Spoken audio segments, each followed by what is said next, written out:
जय श्री राम मित्रों, आपका स्वागत है आपके YouTube चैनल सनातन भक्ति सागर पर। पिछले भाग अर्थात भाग 45 में हम लोग देख चुके थे। एक बार फिर से रावण युद्ध क्षेत्र में आ चुका है। हालांकि बहुत सारे अपशकुन हो रहे हैं, लेकिन फिर भी रावण युद्ध के लिए आया है। अब देखिए इसके बाद क्या होता है। इहाँ देवतन स्तुति कीन्हा, दारुण विपत्ति हमहि एहि दीन्हि। अब जानी राम खिलावहु एहि, अति समय दुखित होती बैदेही। इधर देवता स्तुति की है कि श्री राम जी, इसके हमने आपको दारुण दुख दिए हैं, अब आप इसे अधिक न खिलाइए। यानी कि बहुत ज़्यादा दुख हो रहे हैं। जानकी जी भी बहुत दुखी हो रही हैं कि जल्दी से इस रावण का अंत हो। इसलिए देवता भी स्तुति कर रहे हैं कि जल्दी से इस रावण को मारिए, जिससे सीता माता का अब दुख का अंत हो। अब ज़्यादा खेल नहीं किया जाए। देव बचन सुनी प्रभु मसुकाना, उठी रघुवीर सुधारे बाना। जटा जूट दृढ़ बांधे माथे, सोहहि सुमन बीच बीच गाथे। देवताओं के वचन को सुनकर प्रभु मुस्कुराए। फिर रघुवीर ने उठाकर बाण को सुधारते हैं, मस्तक और जटाओं को जूड़े को कसकर बांधते हैं। इस बीच ऊपर से पुष्प शोभित हो रहे हैं, उसके बीच में पुष्प शोभित हो रहे हैं। अरुण नयन बारिद तनु श्यामा, अखिल लोक लोचनाभिरामा। कटि तट परिकर कसियो निसंगा, कर को दंड कठिन सारंगा। लाल नेत्र और मेघ के समान श्याम शरीर वाले और संपूर्ण लोगों के नेत्रों को आनंद देने वाले हैं। प्रभु के कमर में फेंटा तथा तरकस कस लिया और हाथ में कठोर धनुष ले लिया है। उसके बाद छंद है मित्रों, देखेंगे उसके हम। सारंकर सुंदर निसंग सिलिमुखाकर कटिकस्यो, भुजदंड पिन मनोहरायत ऊर्धरासुर पदलस्यो। कहदास तुलसी जबहि प्रभु सर चाप फरेन लगे, ब्रह्मांड दिगज कमठ अहि महि सिंधु बोधर डगमगे। प्रभु के हाथ में शर्क धनुष है, उसे लेकर बाणों की खान अक्षय सुंदर तरकस लिए। उनके भुजा दंड पुष्ट और मनोहर चौड़ी छाती ब्रह्मांड के भृगु जी के चरण का चिन्ह शोभित है। तुलसीदास जी कहते हैं, ज्यों ही प्रभु धनुष बाण लेकर फिरने लगे, त्यों ही ब्रह्मांड के दिशाओं में हाथी कच्छ शेष जी, पृथ्वी समुद्र और पर्वत भी सभी डगमगाने लगे। प्रभु श्री राम युद्ध के लिए चल पड़े हैं रावण का अंत करने हेतु। उसके बाद देखिए क्या होता है। शोभा देखी हरसि सुर, बरसहि सुमन अपार। जय जय जय करुणानिधि, छवि बल गुण सागार।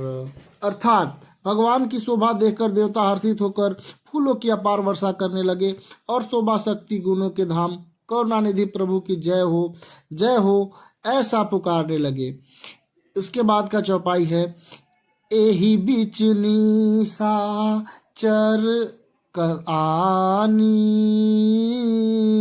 कसमसात आई अति धानी। देखी चले सन्मुख कपि भट्टा, प्रलय काल के जनु घन घटा। इस बीच निशाचर के अत्यंत घनी और सेना कसमसाती हुई आपस में टकराती हुई आई। उसे देखकर वानर योद्धा इस प्रकार उसके सामने चले जैसे प्रलय के बादल का समूह हो। बहु कृपान तरवारी चमकही, जनु दह दिसी दामिनी दम कही। गजरथ तुरथ चिकार कठोरा, गरजहि मनहु बलाकल घोरा। अर्थात बहुत से कृपाण और तलवार चमक रही है, मानो दसों दिशाओं में बिजलियां चमक रही हैं। हाथी रथ घोड़े कठोर चिंगाड़ रहे हैं, मानो बादल भयंकर गर्जन कर रहे हों। कपिलंगूर कपिलंगूर बिकुल नभ छाए, मनहु इंद्रधनु उए सुहाए। उठई धुरी मानहु जलधारा, बान बुंद भय बिष्टि अपारा। वानरों की बहुत सी पूंछे आकाश में छाई हुई है, वे ऐसा शोभा दे रहे हैं मानो सुंदर इंद्रधनुष उदय हुए हैं। धूल ऐसे उठ रही है मानो जल की धारा, बाण और बूंदों की अपार वृष्टि हुई है। दुहु दिशि पर बत करहि प्रहारा, वज्रपात जनु बारहि बारा। रघुपति कोपी बाण झरिलाई, घायल भय निशिचर समुदायी। दोनों ओर से योद्धा पर्वतों का प्रहार कर रहे हैं, मानो बारंबार वज्रपात हो रहा हो। श्री रघुनाथ जी क्रोध करके बाणों की झड़ी लगा दी, जिससे राक्षस की सेना घायल हो गई। लागत बाण वीर चिक आ रही,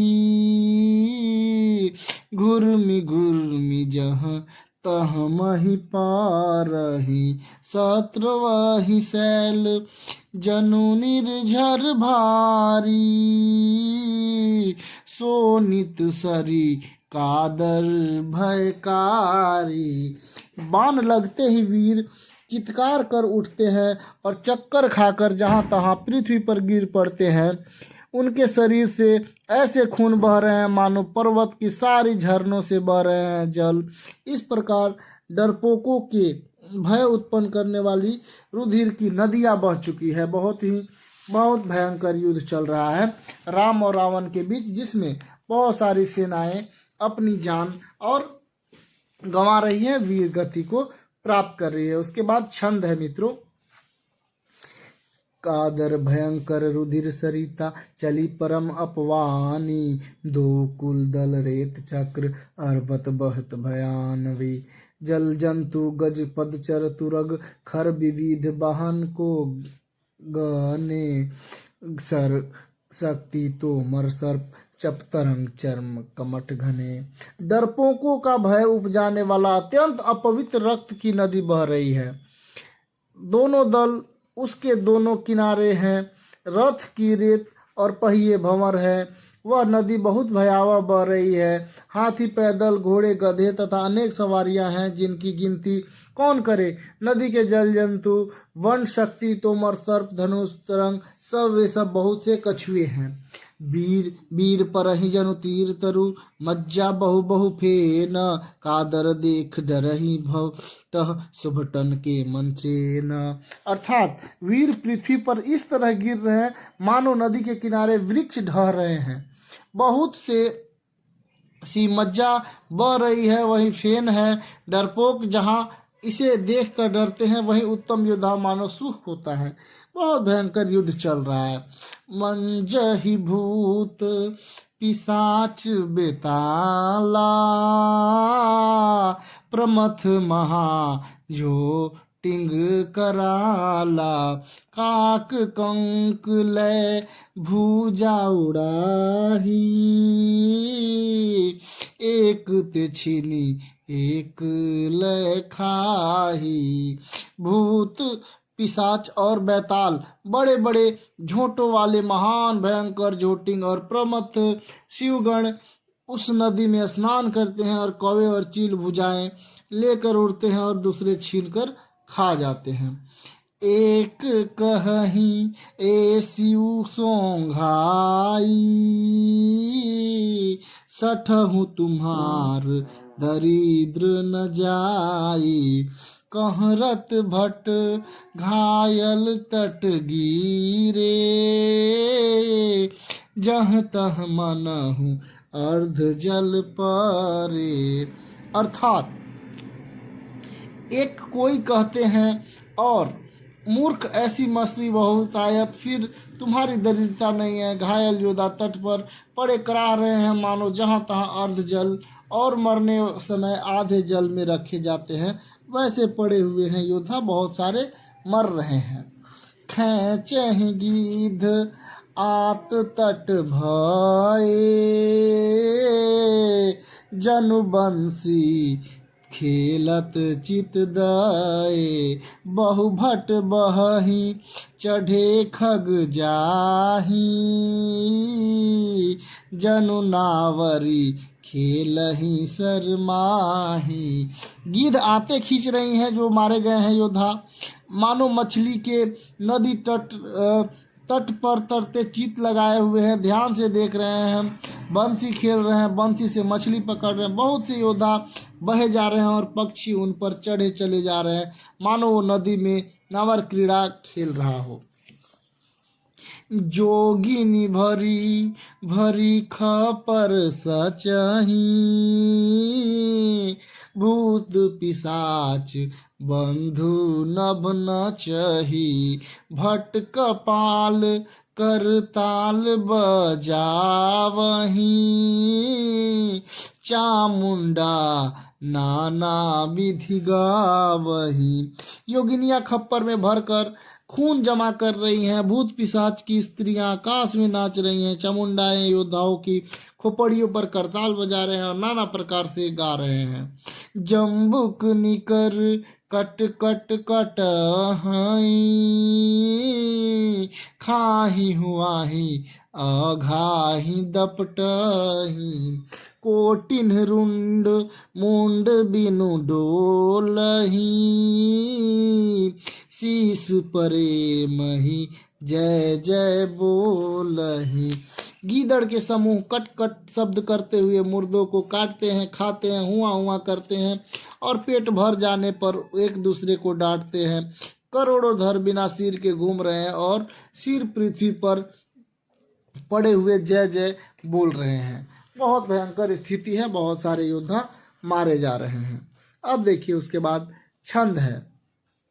बोलहि जो जय जय मुंड रुंड प्रचंड सिर बिनु धावहि, खप्पर हिन खग अलुझी जुजहि, सुभट भटन ही ढड़ावहि, बानर निशाचर निकर मर्दहि, राम बल दर्पित भय संग्राम अंगन सुभट सोवहि, राम शरण करन ही हवे। अर्थात मुंड कटे सिर जय जय बोलते हैं और प्रचंड रुंड बिना सिर के दौड़ते हैं और पक्षियां खोपड़िया वे उलझ उलझ कर परस्पर लड़कर मरते हैं और उत्तम योद्धा एक दूसरे को योद्धाओं का ढा रहे हैं। श्री राम जी बल से दर्पित वानर राक्षस के झुंड को मसल डालते हैं। श्री राम जी का वान समूह मरे हुए योद्धा को लड़ाई में सो रहे हैं। उसके बाद दोहा है मित्रों, रावण हृदय विचार भा निश्चर संहार, संहार मैं अकेला कपि भालू, बहुमाया करे अपार। रावण हृदय में विचार करके राक्षसों का नाश हो गया है। वो सोचता है कि सभी राक्षस मारे गए हैं, मैं अकेला हूँ और वानर भालू बहुत है, इसलिए मैं अब अपार माया रचूं। देवन प्रभु पया दे देखा, उपजाऊर अति क्षोभ विशेषा, सुरपति निज रथ तुरत पठावा, हरस सहित मातली लय आवा। देवता प्रभु को जब देखते हैं कि वो बिना पैर के, बिना कोई सवारी के, यानी कि पैदल, पैर में तो जूता वैसे ही नहीं था लेकिन कोई रथ नहीं है, उसे देखकर उनको बड़ा क्षोभ होता है और वो इंद्र ने तुरंत अपना रथ भेजा जिसका सारथी मातली है, वो हर्ष के साथ उसे लेकर आते हैं। उसके बाद है तेज पुंज रथ दिव्य अनुपा, हरसी चढ़े कुशल पूर्वभूपा चंचल तुरग मनोहर चारी अजर अमर मन समगतिकारी। अर्थात ये जो चौपाई है इसका अर्थ ये है कि रावण अब अकेला हो चुका है, वह अकेले ही युद्ध करने जा रहा है। और जब दिव्य रथ आती है उस दिव्य अनुपम तेजोमय रथ पर कौशलपुरी राजा श्री रामचंद्र जी हर्षित होकर चढ़ते हैं। उसमें 4 चंचल मनोहर अजर अमर और मन की गति का समान शीघ्र चलने वाले देवलोक के घोड़े जुते हुए हैं। अर्थात प्रभु श्री राम भी अब रथ पर हो चुके हैं और रावण भी रथ पर हो चुका है। अब रावण का अंत निकट है। लेकिन मिलते हैं अगले भाग में मित्रों। आपका प्यार और सपोर्ट यहाँ तक है, इसके लिए बहुत बहुत धन्यवाद। जय श्री राम।